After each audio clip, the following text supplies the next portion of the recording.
sometimes I'm literally trans and sometimes I'm literally not. You know, for the longest time, the past 7 years or so, non-binary has been like a big thing. It's basically been only hitting the straight, white, middle-class, female demographic. But I guess it has finally seeped its way into the woke black demographic. Remember, for a while, people of color, were sick of this shit. Remember this video I made a few months back? I don't really believe that you could be a non-binary. Something about it doesn't make sense to me. How are you going to be a non-binary, but it's people who invented the gender binary, it's people who uphold the gender binary, it's people who spread the gender binary around the world to justify the oppression of black and brown people globally.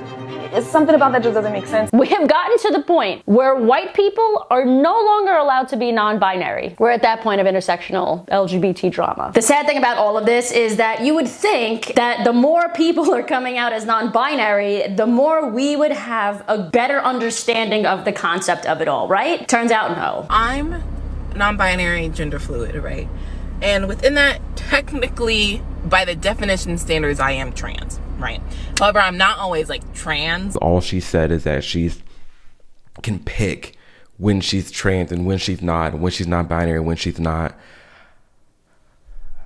I have a headache. Random comment here, but technically by the new definition of trans in like severe woke circles, both Amir and I also can be under the trans umbrella, I'm just saying. This is according to PFLAG's website. The word is also used as an umbrella term to describe groups of people who transcend conventional gender expectations or expression. And technically speaking, as a lesbian, being a woman, being somebody that's female, I transcend conventional gender expectations by dating women and not men. So therefore, I am trans, and so is Amir. I mean this with the utmost respect. Something happened when we got rid of the mental institutions.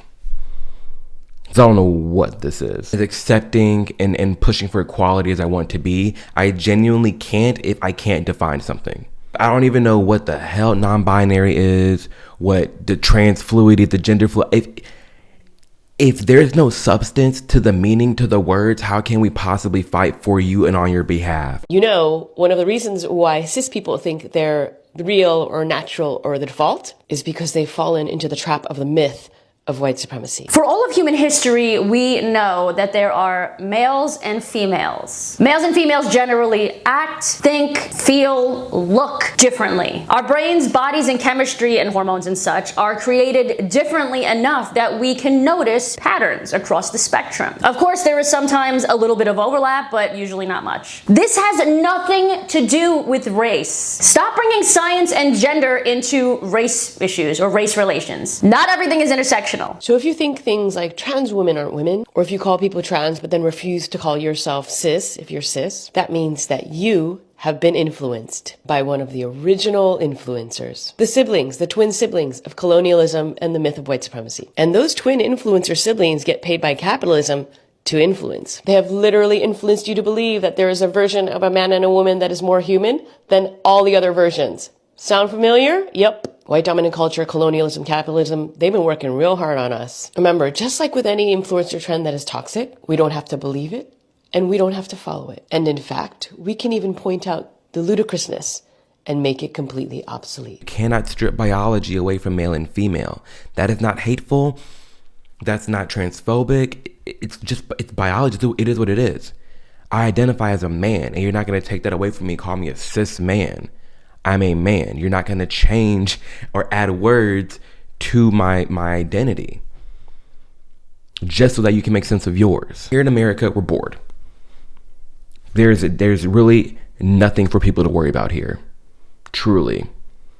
You got people on the other side of the planet worrying about where they're getting their next meal, about wars going on, and you got people over here talking about, I need to be called this pronoun. I need to be respected as this. Men and women are rooted in white supremacy and capitalism. Spare me. Men and women is rooted in literally penis and vagina. That's just what it is. I don't know why I'm going back to the basic biology. I don't trust white people. I don't trust white people for a multitude of reasons, but one of the main reasons is they're unpredictable. I mean, do you mean like the opposite of predictable? Like almost every single one of these woke individuals is a female around the age of 18 to 25, has a short haircut, some kind of big glasses, and a septum piercing. I mean, I can see why unpredictability scares you because, you know, you're in a cult. Like, I think about all the times where I really considered white people my friends, and then when we got in a small argument, they released all the racism they hid throughout our whole friendship. Scary. And then I think about the fact that I become mutuals with people, give them the opportunity to come clean about any problematic past. They say nothing, and then they get exposed for being racist. And it's never like some low-key, like I used to say the N-word in songs. No, it's like N-word hard R against black people. Tell me why white people are normalizing racist past. Also, I think about the fact that white people have continuously, when given the opportunity, oppressed multiple marginalized communities. And I think about the fact how easy it is for them to do it again. Like, if they really wanted to, they would bring slavery back. They kind of already did with the criminal justice system. Plus the rate of hate crimes. I will legit always be scared of white people until they're the minority, which I hope will be sooner than I think. Like, what's her definition of racist? Because I get called racist and homophobic every single day.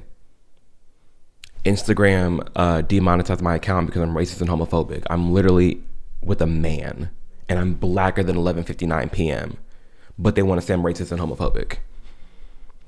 It doesn't make sense. So I can't even comprehend to understand what she's even saying is racism because I don't know what racism is anymore. I think about how black people have continually, shot and killed other people. I think about how black people are a minority in the United States, but make up majority of all the murders and robberies in the United States. So I don't know what white man you're scared of. I don't know what white people you're fearing. But when you look at the data, it tells an entire different story. Black Americans who are so concerned about racism in the United States but fail to neglect the thousands upon hundreds of thousands of black slaves in Africa right now under black slave owners. There is some good news this week. I found this video on YouTube, thanks to you guys over on Twitter. If you're not following me on Twitter, make sure you do. Titled Erased, a message to woke corporate America. And it honestly made me tear up. When I was a little girl, I had this dream that seemed so impossible. I was gonna be the fastest runner in the world. It will be a new world record. It wasn't easy. I trained hard, harder than anyone else I know. But I was made for this. I was an unstoppable force, a life dedicated to perfection. But even perfection wouldn't be enough.